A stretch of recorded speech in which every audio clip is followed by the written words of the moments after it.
Les agents de la direction générale du Trésor et de la comptabilité publique se sont retrouvés au stade de l'ex-BAE de Yopougon-Trois-Rouges, le temps d'un tournoi de Maracana doté du trophée à Saori-Jacques. Le récit de Salif Ouattara et Jean-Sylvain Esso.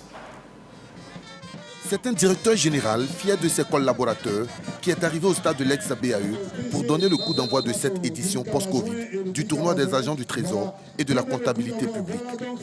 La finale dame du tournoi a opposé les trésorières d'Adzopé et celle de Divo, une rencontre de 20 minutes largement dominée par les jaunes et noirs d'Adzopé, 2-0. La finale homme a été rude entre FC Travail d'Odiéné en vert et blanc et l'équipe de l'agence comptable des contentieux et des créances. Il aura fallu les tirs au but pour permettre aux agents comptables de soulever dame coupe. Un esprit de fraternité et de cohésion salué par le directeur général Assaoré Jacques et ses invités. En organisant ce tournoi, l'objectif était la cohésion et la solidarité. Et je pense qu'à travers les matchs que nous avons vus, cet objectif est atteint et on peut être satisfait. Alors quand on est satisfait, bien sûr, on remet le métier sur l'ouvrage. L'objectif, c'est le fair play, la cohésion sociale, l'esprit de famille. Je pense que l'objectif est largement atteint au regard de ce que j'ai vu. Peu avant ces deux finales, de nombreux artistes sont venus donner de la joie aux trésoriers et comptables ivoiriens à travers des chants et pas de danse bien cadencés pour bien démarrer l'année 2023.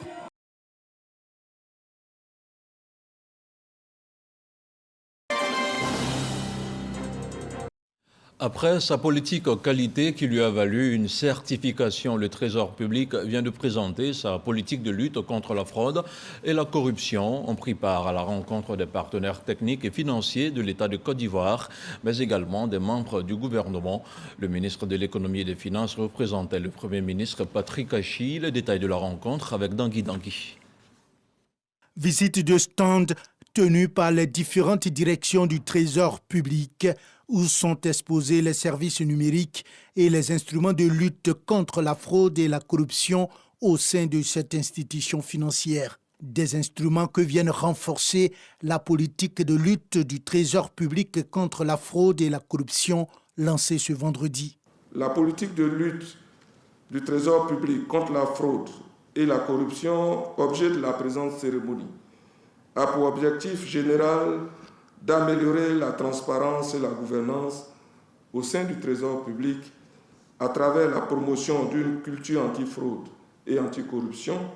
Avec le lancement de cette politique, le Trésor public franchit un autre palier dans son combat contre la fraude et la corruption, a fait observer le ministre de la Promotion de la bonne gouvernance. Le pas marqué aujourd'hui par le Trésor public devra être suivi par l'ensemble des institutions de l'État. Après avoir salué les efforts dans l'amélioration de la gouvernance et la qualité des services du Trésor public, le ministre de l'Économie et des Finances représentant le Premier ministre à cette cérémonie a invité les uns et les autres à plus d'audace dans la lutte contre la corruption. À travers ce nouveau dispositif, le Trésor public conforte sa position d'administration de référence et donne encore une fois la preuve de son adaptabilité à l'évolution des enjeux. Je reste convaincu qu'avec la mise en œuvre de ce dispositif, le Trésor public apportera une plus-value appréciable à nos efforts pour faire reculer significativement ces fléaux pernicieux. La corruption entraîne la déperdition d'environ 4% du PIB, produit intérieur brut des pays africains, et fait perdre à la Côte d'Ivoire plus de 1300 milliards de francs CFA par an.